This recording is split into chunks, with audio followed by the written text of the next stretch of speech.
Okay, so hello guys. Today pupunta tayo ngayon sa M&E Heritage Creek Farm. Okay, so bibisita tayo doon para alamin kung paano yung pag-aalaga nila ng kambing. And syempre, bibili na rin tayo ng isa nating alaga. Okay, so samahan nyo ako. At maraming salamat pala sa aking misis sa napakagaling na pagkuha ng video. Okay, so dito sa part na to, medyo nahirapan kami ng konti lang naman.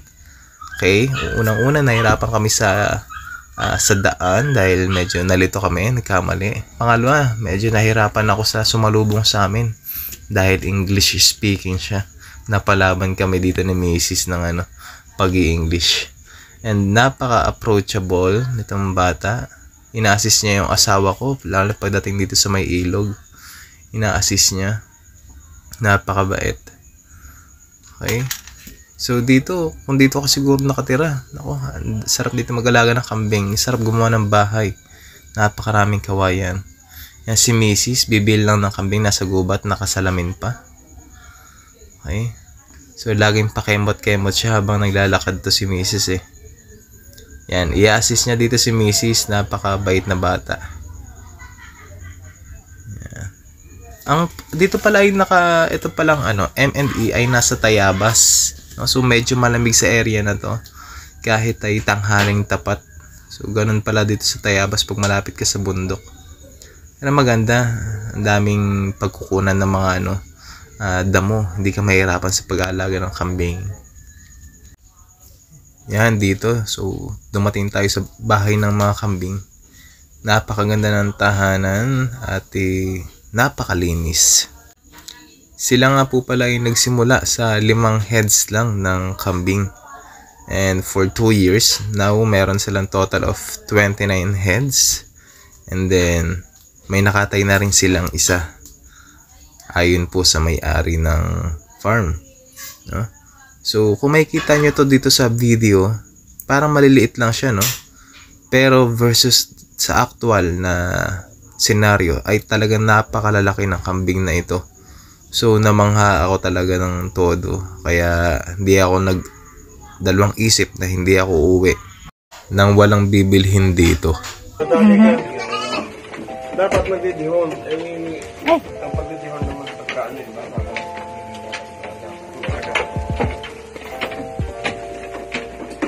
Ano po papakain dito? Halimbawa sa umaga.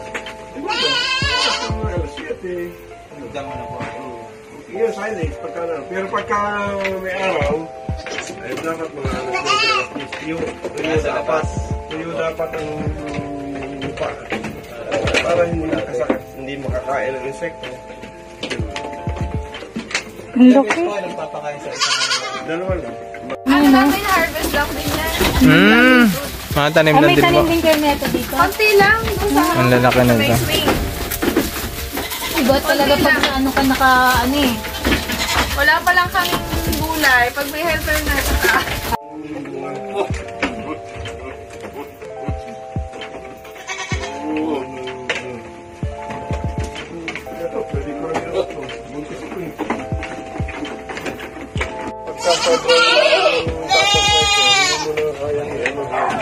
Yung ama niya na magkano ba ito noon?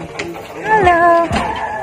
At dito nga, dahil nagbabadya ng ulan, binili na namin at binayaran yung isang inahin.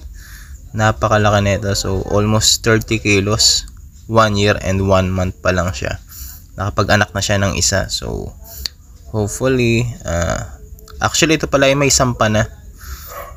Okay, wait na lang tayo ng 18 days to 21. Check natin kung mag-hit pa para ma-ensure natin kung positive na nga na pregnant siya.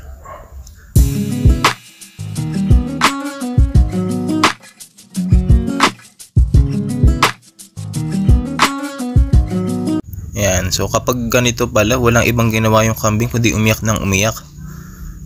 Yun, so nung pauwi na kami, may nadaanan kami na Madre Cacao. So sinamantala na namin at nag-compine na ako ng isang sako. Napakadami. Maganda pala pag Madre Cacao ay nasa initan. Wala siyang mga parang sapot-sapot. Yan, maganda po yan para sa ating kambing dahil mataas ang protina ng Madre de Cacao. o Madre Cacao sa iba. Okay. So, yan. Nadala na natin sa bahay yung ating nabili. At siya ay pinangalanan natin si Yumi. Dahil ay yung katapat po ng farm nila ay Yumi's Farm. Yan. So, parang malungkot pa siya. Hinahanap niya yung kanyang anak. Sabi ko, nandiyan naman si Floyd, kanyang anak. Yan. So, ayaw pa niyang bumaba. Hindi kasi sila sanay sa lupa. Sanay talaga sila sa kulungan. Okay? So, maraming salamat po sa inyong panonood. Sa aking asawa, napakagaling mag-video. Yan. Okay? Salamat nga po ulit pala sa M&E Heritage Creek Farm sa mainit na pagtanggap sa amin at sa pagbigay sa amin ng magandang breed ng kambing. At tulad ng pangako ko, ako ay babalik para bumili ulit sa kanila. Okay, salamat sa inyong panonood. Hanggang sa muli. Paalam!